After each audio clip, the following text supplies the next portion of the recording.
दुनिया के चौधरी नेता यानी डोनाल्ड ट्रंप को प्रेसिडेंट पद का शपथ लिए 13 महीने हो गए।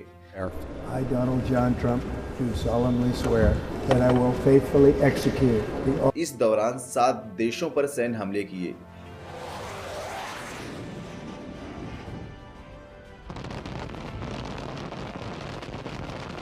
ईरान की सुप्रीम लीडर को मार गिराया। हजरत आयतुल्लाह उज़्मा सैयद अली हुसैनी खामेनेई दर राह सरबुलंदी और यहाँ तक कि वेनेजुएला के प्रेसिडेंट को तो घर से उठवा लिया। दर्जनों देशों पर अनाप शनाप टैरिफ लगाया। China 67%, that's tariffs charged to the USA. So we're going to be और कई देशों के राष्ट्राध्यक्षों की बेइज्जती किया। What kind of diplomacy, JD, you are speaking about? What do you mean? I'm talking about the kind of diplomacy that's going to end the destruction of your country. सवाल सिर्फ इतना नहीं कि ट्रंप क्या कर रहे हैं, सवाल यह है कि ट्रंप क्यों कर रहे हैं। क्या ये सब उनकी सनक है या अमेरिका की गिरती इकोनॉमी और अपनी ताकत को बचाने के लिए एक सोची समझी रणनीति। What kind of diplomacy? आज हम समझेंगे ट्रंप ऐसा क्यों कर रहे हैं, अमेरिका इतना पावरफुल कैसे बना जो दूसरे देशों की इकोनॉमी को अपने कंट्रोल में रखता है। अमेरिकी प्रेसिडेंट डोनाल्ड ट्रंप दावा करते हैं कि उन्होंने एक साल के अंदर 8 युद्ध रुकवाए, हालांकि उन्होंने 7 देशों पर बमबारी भी की। Number 1, Iran, operation epic fury. America और इजराइल ने 28 फरवरी को ईरान के कई शहरों पर बमबारी किया और वहां के supreme leader Ayatollah Ali Khamenei सहित तमाम लीडर्स मारे गए। इससे पहले 22 जुलाई 2025 को भी अमेरिका ने ईरान के ऊपर एयर स्ट्राइक की थी। Number 2, Venezuela, operation southern sphere. Venezuela पर ड्रग्स स्मगलिंग का आरोप लगाते हुए 2 सितंबर 2025 को अमेरिका ने कैरिबियन सागर से वेनेजुएला के ऊपर हमले करना शुरू कर दिए। फिर वेनेजुएला में ड्रोन अटैक किया और जनवरी 2026 में वहां के प्रेसिडेंट निकोलस मादुरो को पकड़कर अमेरिका ले आया गया। Number 3, Yemen, operation Rough Rider. 1000 से भी ज्यादा हूती के ठिकानों पर अमेरिका ने मिसाइल और बमबारी की। कई बड़े नेता और सैकड़ों हूती लड़ाके मारे गए। 6 मई 2025 को दोनों के बीच में समझौता हुआ। नंबर 4, इराक, अल अनबार एयर स्ट्राइक। 13 मार्च को अमेरिका ने इराक के अल अनबार प्रांत पर एयर स्ट्राइक की। इसमें इस्लामिक स्टेट के दूसरे सबसे बड़े नेता अब्दुल्ला अबू खदीजा की मौत हो गई। नंबर 5, सोमालिया, रिकॉर्ड 111 हमले। आतंकी संगठन अल शबाब, ISI सोमालिया सहित कई आर्म ग्रुप के ठिकानों पर अमेरिका ने पूरे साल एयर स्ट्राइक की। ट्रंप ने पहले ही साल में सोमालिया पर रिकॉर्ड 111 हमले किए। Number 6, Syria, operation Hawkeye. 19 दिसंबर को अमेरिका ने इस्लामिक स्टेट के 70 ठिकानों पर एयर स्ट्राइक की। 2010 से सीरिया में इस्लामिक स्टेट के खात्मे के लिए अमेरिकी सेना तैनात है। Number 7, Nigeria, Christmas strike. Christmas के दिन नाइजीरिया के सोकोटो राज्य में मौजूद आतंकी ठिकानों पर एयर स्ट्राइक की। ये ठिकाने ISI से जुड़े लकुरावा आतंकी ग्रुप के थे। ये वो देश थे जहां पर ट्रंप ने एक साल के अंदर 7 हमले भी किए। ग्लोबल लीडर्स के साथ बेइज्जती। फरवरी 2025 में यूक्रेन के राष्ट्रपति जेलेंस्की अमेरिका पहुंचे। वहां ट्रंप और JD वेंस से उनकी तीखी बहस हुई, जिसके बाद जेलेंस्की को व्हाइट हाउस से बाहर का रास्ता दिखाया गया। Do you disagree that you've had problems bringing people into your military? And do you think that it's respectful to come to the Oval Office? और फिर फरवरी 2025 में ही ब्रिटिश प्राइम मिनिस्टर स्टारमर और ट्रंप व्हाइट हाउस में मिले। Trump ने उन्हें challenge करते हुए पूछा, क्या आप अकेले रूस का मुकाबला कर पाएंगे? मीडिया के सामने ये सवाल सुनकर स्टारमर चौंक गए। Absolutely backed each other up, and that's. Could you take on Russia by yourselves?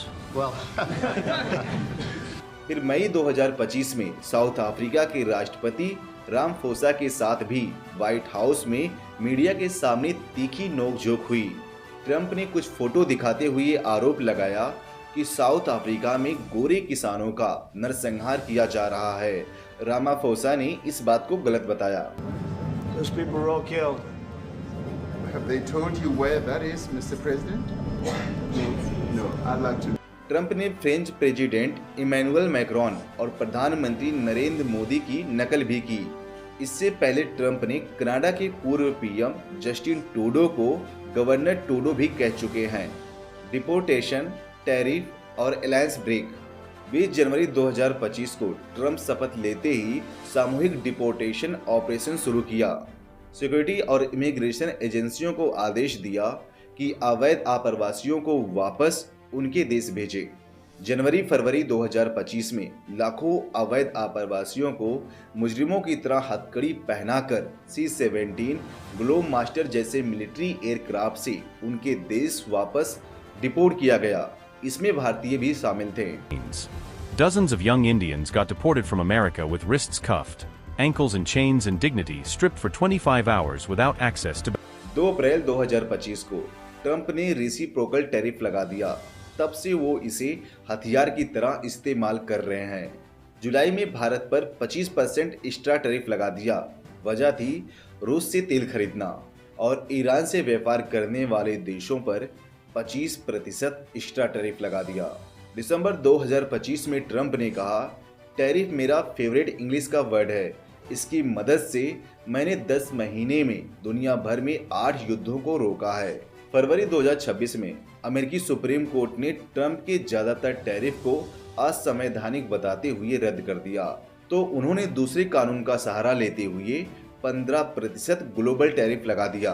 इसके अलावा 7 जनवरी 2026 को ट्रंप ने ऐलान किया कि अब अमेरिका 66 इंटरनेशनल ऑर्गेनाइजेशन का हिस्सा नहीं रहेगा। इसमें 31 यूनाइटेड नेशन की संस्था है, वहीं 35 नॉन यूनाइटेड नेशन की संस्था है। इसमें भारत की पहल पर बना एक इंटरनेशनल सोलर अलायंस भी है। आधी दुनिया पर अमेरिकी कब्जे की सोच। 2 दिसंबर 1823 में अमेरिका के 5वें राष्ट्रपति जेम्स मुनरो ने अमेरिकी पार्लियामेंट कांग्रेस में एक पॉलिसी पेश किया।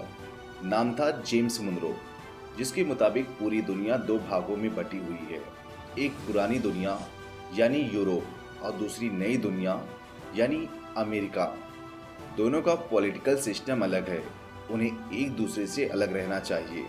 यूरोपियन कंट्री अमेरिकी कॉन्टिनेंट यानी नॉर्थ अमेरिका और साउथ अमेरिका में अपना दखल नहीं दे सकते। अगर ऐसा होता है तो अमेरिका इसे दुश्मनी और अपनी सुरक्षा के लिए खतरा मानेगा। अब अमेरिका की मुनरो डॉक्ट्रिन आगे बढ़ चुकी है। डोनाल्ड ट्रंप कई बार इसका जिक्र भी कर चुके हैं। लोग इसे डोनरो डॉक्ट्रिन भी कह रहे हैं। वेनेजुएला के प्रेसिडेंट निकोलस मादुरो को पकड़ने के बाद डोनाल्ड ट्रंप प्रेस कॉन्फ्रेंस में डोनरो डॉक्ट्रिन का जिक्र करते हुए कहा, हमारी नई नेशनल सिक्योरिटी स्ट्रेटेजी के चलते वेस्टर्न हेमिस्फीयर पर अमेरिका की ताकत पर कभी सवाल उठाया नहीं जाएगा। और हाल में ट्रंप ने कहा है, हम क्यूबा के साथ बातचीत कर रहे हैं। हो सकता है आने वाले समय में हम क्यूबा पर फ्रेंडली टेक ओवर कर लें। Transformation in Venezuela. We're also looking forward to the great change that will soon be coming to Cuba. दुनिया के 2 हिस्से हैं, ईस्टर्न और वेस्टर्न हेमिस्फीयर। वेस्टर्न हेमिस्फीयर में नॉर्थ अमेरिका और साउथ अमेरिका आते हैं। इसे आधी दुनिया कहा जाता है और जिस पर ट्रंप अपनी दबदबा चाहते हैं। ट्रंप वेस्टर्न हेमिस्फीयर के देशों को चेता रहे हैं, हम यूएस से हैं और अपनी इच्छा से अपना वर्चस्व कायम करेंगे। जीडीपी से ज्यादा कर्ज और डगमगाती अमेरिकी इकोनॉमी। डोनाल्ड ट्रंप की अग्रेसिव फॉरेन पॉलिसी की एक वजह यह भी है कि अमेरिका पर भारी कर्ज है, जिससे वहां की इकोनॉमी डगमगा रही है। अमेरिका की जीडीपी $30.6 ट्रिलियन है, लेकिन अमेरिका के ऊपर $38.5 ट्रिलियन का कर्ज है, जो उसकी जीडीपी का 124% है। जो ये कर्जा लिया है उस पर अमेरिका को हर साल $1 ट्रिलियन का ब्याज देना पड़ रहा है और ये रकम अमेरिका के डिफेंस बजट से भी ज्यादा है। वहीं अमेरिकी को महंगाई और ऊंची ब्याज दरों की मार झेलनी पड़ रही है। क्रेडिट कार्ड का लोन रिकॉर्ड $1.23 ट्रिलियन पहुंच गया है। इन्हीं पहलुओं के मद्देनजर ट्रंप ने टैरिफ को कमाई का जरिया बनाया है। हुआ भी ऐसा। 2025 में 2024 की तुलना में रिकॉर्ड 3 गुना कस्टम ड्यूटी कलेक्शन हुआ। पहली बार ये आंकड़े 100 और 200 बिलियन डॉलर के पार गए। अमेरिकी think tank council on foreign relation की सीनियर फेलो रेबेका का मानना है कि टैरिफ लगाना ट्रंप की ताकत के साथ साथ मजबूरी भी है, क्योंकि अमेरिका को अपनी स्थिति को ठीक करने के लिए पैसा चाहिए और वो पैसा टैरिफ से निकाल रहा है। लेकिन इसकी मार अमेरिकियों को झेलना पड़ रहा है, क्योंकि ट्रेड कम होने लगा है और महंगाई बढ़ रही है। क्या छिड़ेगा third world war? Council on foreign relation के ग्लोबल कॉन्फ्लिक्ट ट्रैकर के मुताबिक दुनिया भर में 30 जंग या हथियार बंद झड़पें हो रही हैं। डोनाल्ड ट्रंप भी आए दिन किसी न किसी देश के ऊपर मिलिट्री एक्शन लेने की धमकी देते हैं। जनवरी 2026 में न्यूयॉर्क टाइम्स के इंटरव्यू में ट्रंप ने कहा, मेरी ग्लोबल पावर की लिमिट मेरी नैतिकता, मेरा दिमाग ही है। यही मुझे रोक सकते हैं। मुझे कोई इंटरनेशनल लॉ की ज़रूरत नहीं है।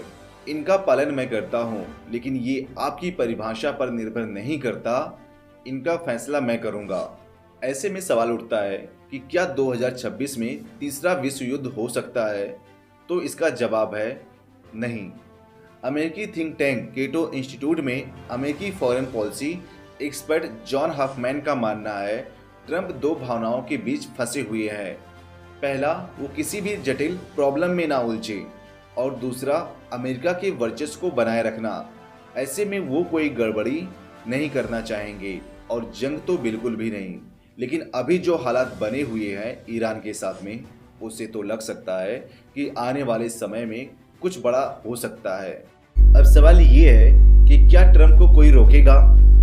अमेरिका की समुद्री दादागिरी को रोकने के लिए ब्रिक्स प्लस के देशों ने 9 जनवरी से लेकर 16 जनवरी तक साउथ अफ्रीका के साइमन टाउन बंदरगाह पर समुद्री और हवाई युद्धाभ्यास किया।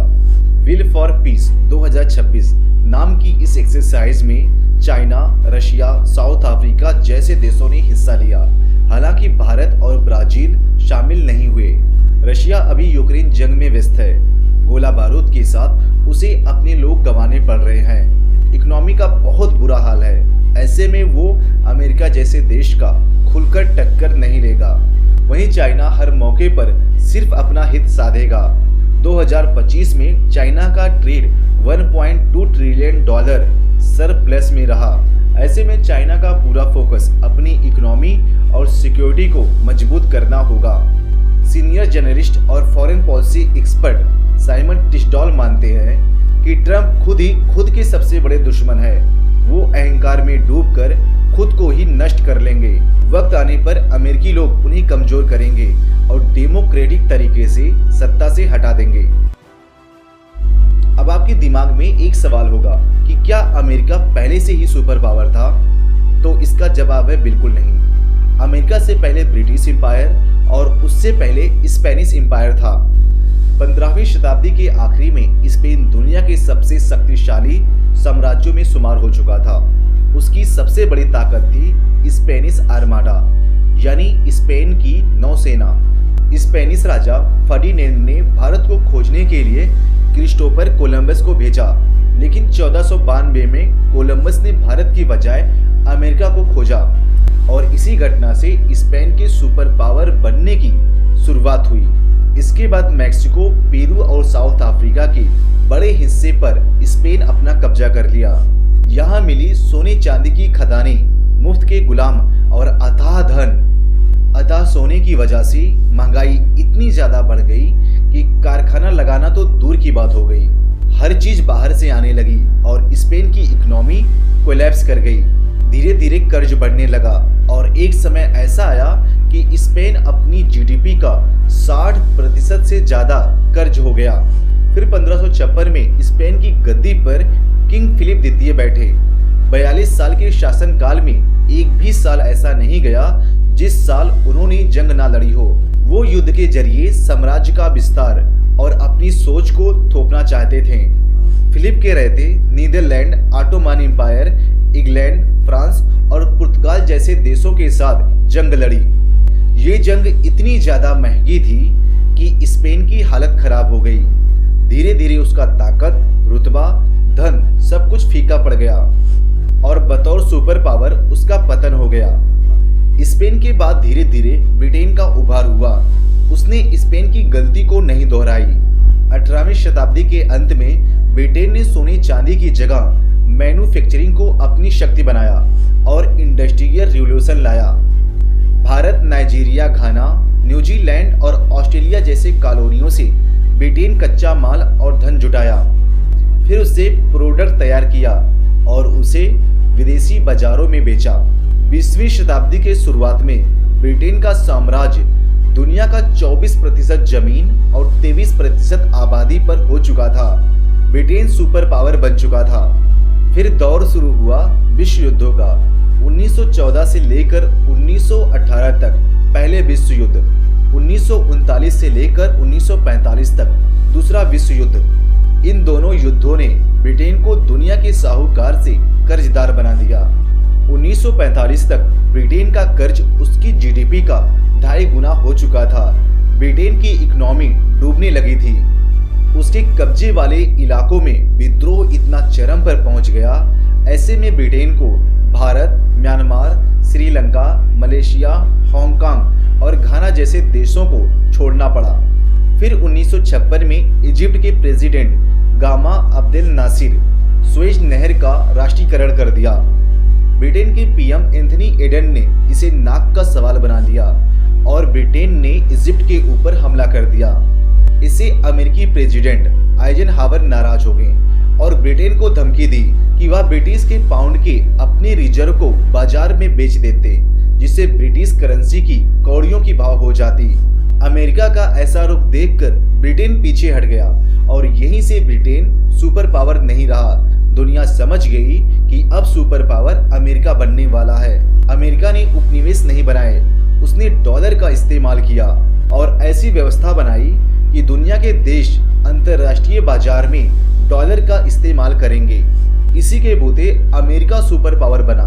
अब युद्धों, फिजूल खर्चों और पॉपुलिस्ट फैसलों का शिकार होकर अमेरिका भी वही ब्रिटेन और स्पेन वाली गलती कर रहा है। दोस्तों, आज की ये वीडियो आपको कैसी लगी कमेंट बॉक्स में जरूर बताएं।